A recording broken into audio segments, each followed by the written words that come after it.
FormsViewer goes beyond just a few missing commands in adding functionality to your form solutions. In this short demo, I'm going to show several of these more advanced features. Here we have an expense report library, and this form is in 365, and it's opening, of course, in FormsViewer. And this is a form that we use to manage our expense reports at Qdabra, so it's actually in use. The form opens, identifies who I am, my manager, and the accounting manager. My business purpose today is going to be meeting with colleague, and this is going to be an expense. We're going to go to Starbucks.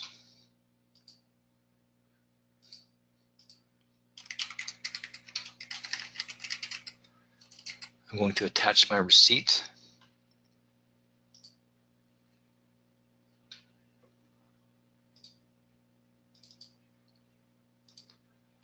And the amount, I believe, is something like $5. I probably don't have the right amount. It's probably $3. And we'll submit our form. One of the features that we've added to FormsViewer is this ability to get quick feedback via pop-up.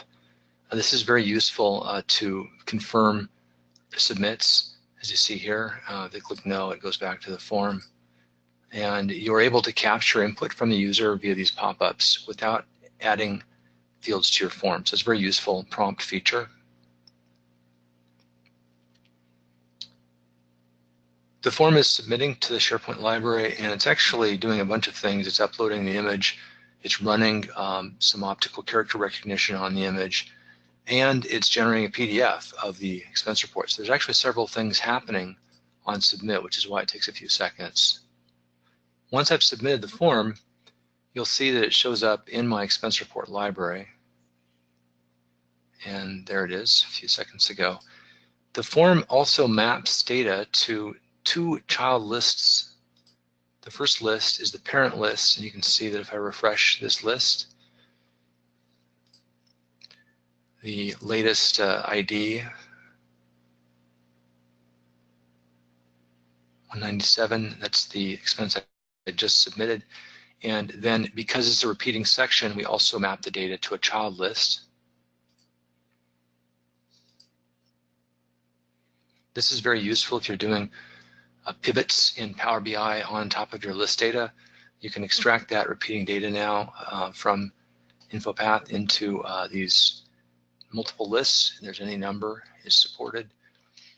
In addition, I'm getting an email from my Flow account. We've actually configured this Flow account to send from our support lead, but you could change that.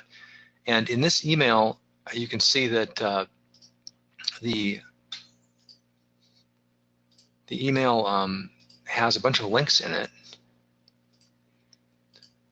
and it's allowing us to quickly approve the form or reject it, or we can approve it via text.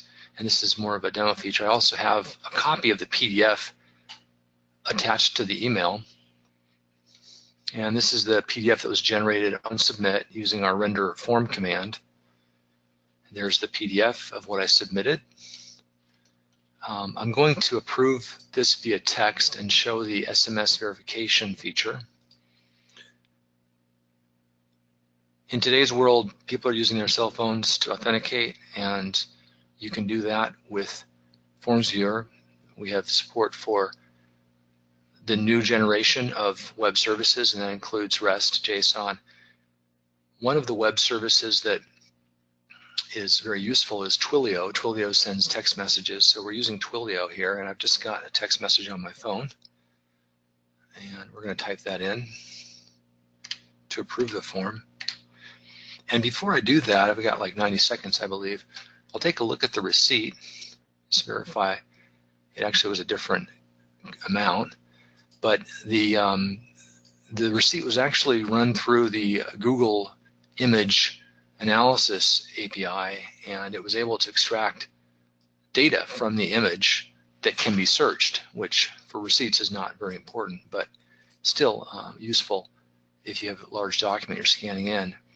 So that's the one of the wonderful web services out there for image analysis. So I've approved my form, and I'm done. To recap, we saw an expense report form that we use internally. I attached a receipt to it. I verified my identity using a text message that was sent to my phone. We showed pop-up overlays. We also have support for dashboards. You can create a dashboard using FormsViewer. So in other words, FormsViewer is not just about forms. You can actually build solutions. And here we have a form that allows us to quickly sort on a user. And you can see it quickly filters down a list showing that one of those expenses, that 197 that I just submitted. And this is all done in FormsViewer. In my next clip, we will show how to use Flow and Power BI to augment your form solutions to make for workflows that you can use to approve form submissions in Microsoft Flow. We can also show how to do analysis in Power BI of the data that was submitted.